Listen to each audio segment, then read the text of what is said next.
Sa pagitan ng 1,900 at 41 at 1,900 at 45 habang ang Unyong Sobyet ay nakikipaglaban laban sa mga Nazi ni Hitler noong ikalawang digmaang pandaigdig. Kabilang sa pinakamahahalagang miyembro ng hanay ng Red Army ay ang kanilang mga sniper na kayang magtago mula sa kalaban at tumira ng target ng may matinding lakas mula sa malayong distansya. Maraming sundalong Aleman ang magtatapos ang buhay sa kamay ng mga bihasang sharpshooter na ito. Marahil nakakagulat, ngunit mahigit 2,000 sa mga sniper ng Union of Soviet Socialist Republics noong ikalawang digmaang pandaigdig ay mga babae.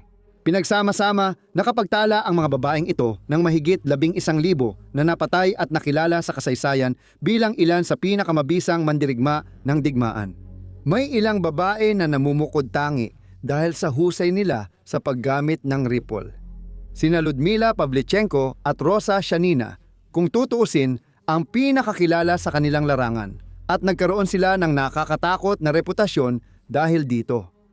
Ngayon, susuriin natin ang buhay at mga nagawa ng mga mabagsik na babaeng sniper na ito at ibabahagi ang mga kwento ng kanilang madugong labanan noong ikalawang digmaang pandaigdig. Maligayang pagdating sa Wars of the World!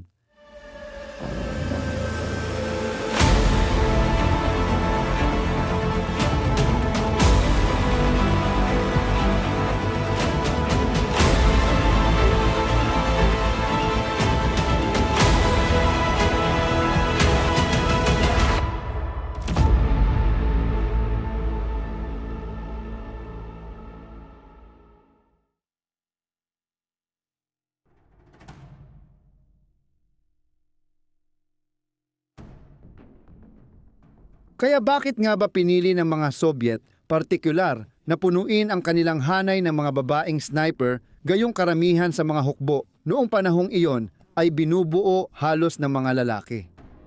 Marami sa mga sagot ay nagmumula sa serya ng mga paniniwala ng mga Soviet noong panahon ng digmaan. Inisip nila na ang papel ng sniper sa militar ay babagay sa isang babae. Dahil ang isang sharpshooter ay kailangang magpakita ng matinding pasensya, pag-iingat at katumpakan sa kanilang tungkulin. Lahat ng mga katangiang ito ay iniuugnay sa pagiging pambabae noong panahon ng Soviet Russia. Kaya naman, ang Red Army ay kumuha ng kabuuang 2,484 na nababaeng sniper. Nakakalungkot nga lang, tanging 500 lamang sa kanila ang nakaligtas sa labanan. Ipinakalat ng Soviet propaganda noon ang pagkakapantay-pantay ng kasarian. Ngunit sa maraming bahagi ng lipunan, hindi ito lubusang naipatupad. Tinanggap ng militar ang maraming kababaihan. Binigyan sila ng iba't ibang oportunidad. Sa kasamaang palad, madalas na mahirap makuha ang mga oportunidad na ito at kadalasan ay voluntaryo lamang kahit na nagsusumikap ang militar ng Russia para sa pagkakapantay-pantay. Maraming kababaihan na nag-apply upang lumaban sa digmaan ang hindi naaprubahan ang kanilang aplikasyon bago pa man ito mapag-isipan o kaya naman ay nahaharap sila sa mga sagabal sa proseso na nagpapabagal sa kanilang pagpasok sa militar. Mahirap para sa mga kababaihang Sobyet na ipaglaban ang kanilang bansa kahit na sa simula ng ikalawang digmaang pandaigdig, malaki na ang naging kaswalti ng militar ng Sobyet. Sa kabuuan, nabawasan ang bilang ng mga sundalo dahil sa matinding labanan at nakakaranas ng kakulangan ng mga sundalo ang mga Ruso. Habang nagdulot ito ng matinding pagnanais ng maraming kabataang babae na labanan ang mga Nazi, sila ay kakaunti lamang kumpara sa napakaraming lalaking sundalo na handang lumaban para sa Red Army. Mahigit 800,000 kababaihan ang inempleyo ng militar ng Soviet noong ikalawang digmaang pandaigdig at marami sa kanila ang nakahanap ng layunin sa mga hindi labanan na tungkulin tulad ng mga mediko at tagapaghatid ng mensahe. Libo-libo pa rin, gayunpaman, ang tumanggap ng mga tungkulin sa harapan at kabilang sa mga nakikipaglaban, ang mga Aleman ay nakaharap sa mga babaeng Soviet na machine gunner, crew ng tangke at mga piloto ng labanan. Ngayon, ang imahe ng babaeng Soviet na sniper ay naging tanyag sa mga pelikula, libro at maging sa mga video game. At partikular, may ilang piling babae na dapat pasalamatan na tunay na nangunguna sa kanilang larangan.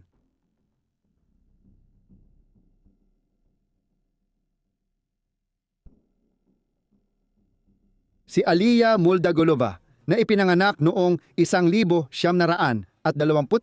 sa lugar na ngayon ay Kazakhstan ay isa lamang sa mga babaeng sniper na magtatala ng pangalan sa kasaysayan dahil sa kanyang mga nagawa.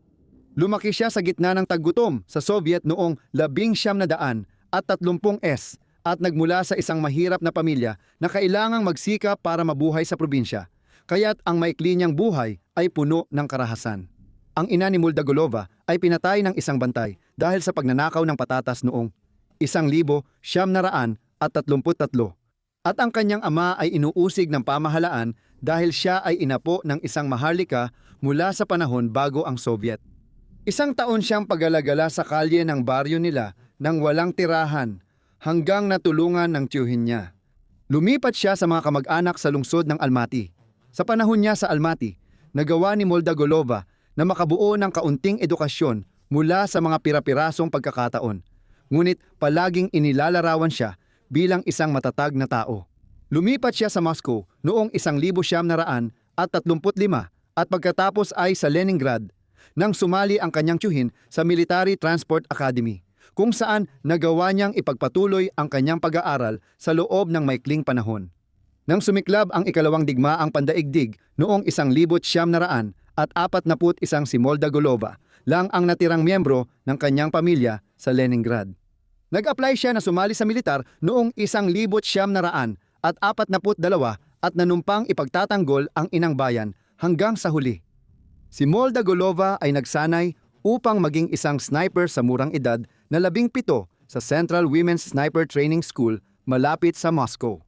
Ayon sa ulat, porsigido siyang pumunta sa unahan ng labanan at pinalakas pa ang kanyang galing sa pagbaril sa pagdaan ng panahon. Noong Hulyo ng 1943, itinalaga siya sa ika-15 Rifle Brigade ng ika-22 Hukbo. At pagsapit ng Oktubre, napatumba niya ang 32 Nazi habang sinusubukan nilang sakupin ang Union of Soviet Socialist Republics. Sa isang alaala na isinulat ng isa sa kanyang mga kapwa sniper, inilarawan siya bilang nagpakita ng, ayon sa sabi, pambihirang katapangan. Hindi lang niya tinalo ang mga pasista, nagbuhat din siya ng sugatang kasama at nagbigay ng paunang lunas. Sa kasamaang palad, sa edad na 18 lamang, si Muldagolova ay napatay sa labanan matapos makapagtala ng kabuuang 71 na kumpirmadong napatay bilang isang sniper. Habang sinusubukan niyang pigilan ang kontra-atake ng mga Aleman malapit sa nayon ng Kasachika, nasugatan siya sa braso ng isang piraso ng mina. Napilitan siyang makipaglaban ng malapitan dahil sa pag-atake at kahit na napatay niya ang isang papalapit na opisyal na Aleman, sa huli ay nasawi siya dahil sa mga sugat na natamo mula sa mina. Noong Hunyo ng 1944 si Muldagolova ay ginawaran ng parangal na Hero of the Soviet Union kahit siya ay pumanaw na at pinarangalan din ng Order of Lenin.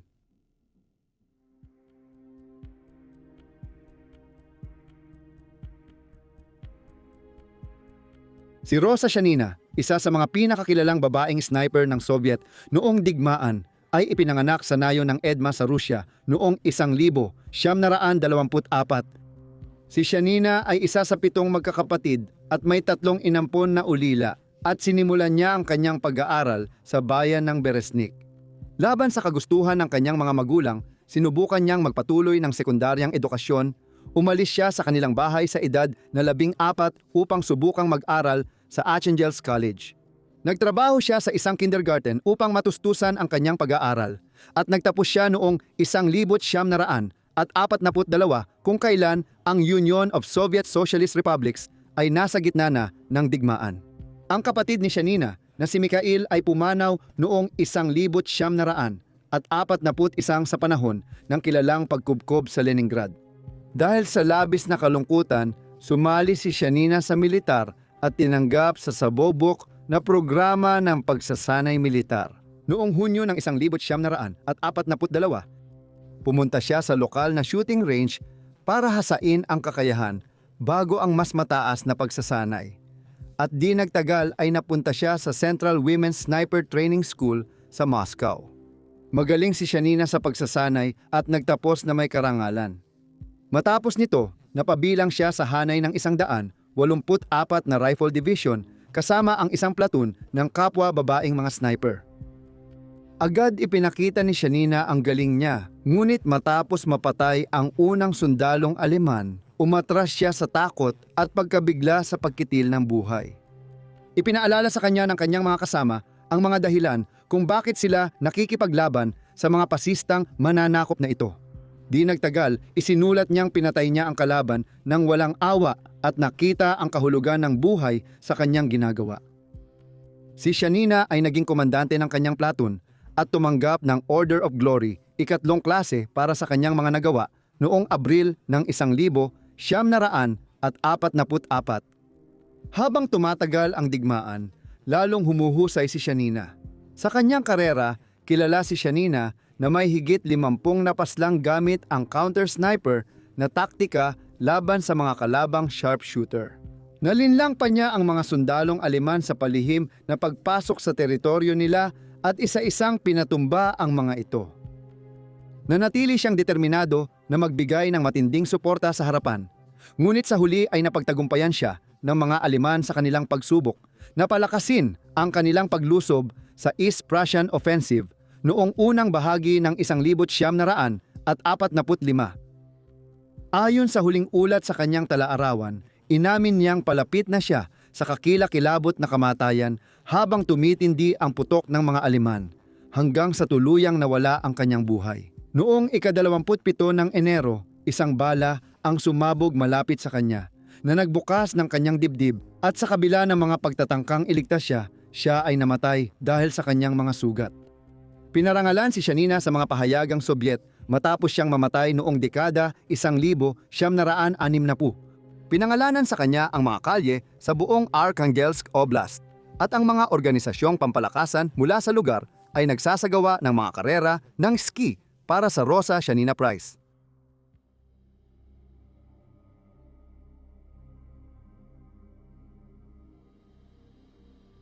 Sa ngayon, ang pinakatanyag at pinakakilalang babaeng Sobyet na sniper ay walang iba kundi si Ludmila Pavlichenko. Ipinanganak si Pavlichenko noong 1916 sa lugar na ngayon ay Kiev Oblast, Ukraine. Nang lumipat siya sa lungsod ng Kiev, sa edad na 14 sumali siya sa isang shooting club at agad na nagsanay bilang isang amateur na sharpshooter. Nag-aral siya ng kasaysayan sa Universidad ng Kiev simula noong 1937 at una niyang balak maging guro sa paaralan pagkatapos ng kanyang pagtatapos habang tinatapos ang kanyang pag-aaral. Gayunpaman, nag-enroll siya sa isang paaralan ng sniping na pinamumunuan ng Red Army at doon siya nagkaroon ng interes na ituloy ang isang karera sa militar. Humiling si Pavlichenko na sumali sa militar noong 1941 nang salakayin ng Alemanya ang Unyong Sobyet. Sa edad na 25, matindi ang kagustuhan niyang sumali sa infantry, ngunit pinilit siya ng registrar na maging nurse. Tumanggi si Pavlichenko at kalaunan ay tinanggap bilang isang sniper. Dahil sa kanyang malawak na pagsasanay, sumali siya sa ika-25 Rifle Division at sa simula ay inatasan lamang na maghukay ng mga trintsera at mga ruta para sa komunikasyon. May dala lamang siyang isang granada dahil sa kakulangan ng mga armas. Noong Agosto ng 1941 si Pavlichenko ay nakapagtala ng kanyang unang mga napatay gamit ang isang sniper rifle, 2 opisyal na Aleman na napatumba niya sa Bilayivka. Sa paglusob sa Odessa, halos 2 buwan at kalahati si Pavlichenko na walang tigil na nagpapaputok ng sniper kontra sa mga Aleman. At siya ay nakapagtala ng 187 na kumpirmadong napatay. Magkakaroon pa ng 100 karagdagang Nazi na mapapatay niya sa mga sumunod na buwan, na naging dahilan upang siya ay ma-promote bilang senior sergeant nang masakop ng mga Nazi ang Odessa. Noong Oktubre ng 1941 si Pavlichenko ay umatras papuntang Sebastopol at nagsimulang magturo sa mga bagong sniper para sa Red Army habang ipinagtatanggol ang lungsod sa panahon ng paglusob sa Sebastopol. Si Pavlichenko ay nakapatay pa ng mahigit 100 pangsundalong Aleman. At pagsapit ng pagtatapos ng digmaan, pinaniniwala ang umabot sa 300 at 9 Nazi na mananakop ang napatay niya. At 36 sa kanyang mga target ay mga kalabang mamamanang bakal. Ganoon kagaling si Pavlichenko na siya pa ay ipinadala sa isang publicity tour. Bumisita siya sa Estados Unidos at Canada at siya ang unang mamamayang Sobyet na tinanggap ng isang Amerikanong presidente. Nakipagkita siya kay Franklin D. Roosevelt noong 1942. Sa kabila ng mga sugat na natamo mula sa labanan, nakaligtas siya sa digmaan at naging propagandista para sa Red Army. Binigyan siya ng palayaw na Lady Death dahil sa husay niya sa pag-snipe at nagpatuloy siyang magturo sa mga bagong recruit hanggang sa matapos ang digmaan. Nang tuluyang natapos ang digmaan, tinapos ni Pavlichenko ang kanyang pag-aaral sa universidad at naging isang historiador, nagsaliksik tungkol sa kasaysayang militar ng Soviet. Noong 1974 sa edad na 58 pumanaw si Ludmila Pavlichenko matapos siyang atakihin ng stroke. Kabilang sa marami niyang parangal at gantimpala ay 2 Order of Lenin, isang pagkilala bilang bayani ng Unyong Sobyet at mga medalya para sa pagtatanggol ng Odessa at Sevastopol. Sa makabagong panahon, naipamalas si Pavlichenko sa malaking screen noong 2015 sa pelikulang Battle for Sevastopol. At ang kanyang alaala, Lady Death, ay naging available sa kanluran noong 2018. Habang ang mga babaeng sniper ng Unyong Sobyet ay nakapatay ng libu-libong tropang Aleman noong pagsalakay sa Union of Soviet Socialist Republics, kakaunti lamang sa kanila ang nakaligtas sa buong labanan. Karamihan sa kanila ay mga batang babaeng may mahabang buhay sana, ngunit malupit na pinaslang nang wala sa panahon. Ang kanilang pagtulong sa mga kaalyado para manalo sa ikalawang digmaang pandaigdig ay naitala sa kasaysayan. Ngunit ang 3 babaeng nakilala natin ngayon ay hindi nag-iisa. Mayroong libu-libong mga kwento na ngayon ay malungkot na nawala na sa mga arkibo na naganap kasabay ng kay Pavlichenko, Shanina at Malda Golova. Ang alam natin tungkol sa mga lumaban, namatay at nakaligtas sa digmaan ay tunay na kahanga-hanga at puno ng paghanga. Maraming salamat sa panonood ng video natin ngayon. Kung nahanap mong kapaki-pakinabang ito, paki-like o mag-iwan ng komento sa ibaba. Lahat ng aming nilalaman mula sa pananaliksik at pagsulat ng script hanggang sa pag-edit at pagsasalaysay ay ganap na gawa ng tao, walang ginamit na AI. Kaya kung gusto mong suportahan ang aming channel, mag-subscribe ka na at pindutin ang bell icon para ma-notify ka kapag may bagong Wars of the World na video. Maraming salamat sa panonood.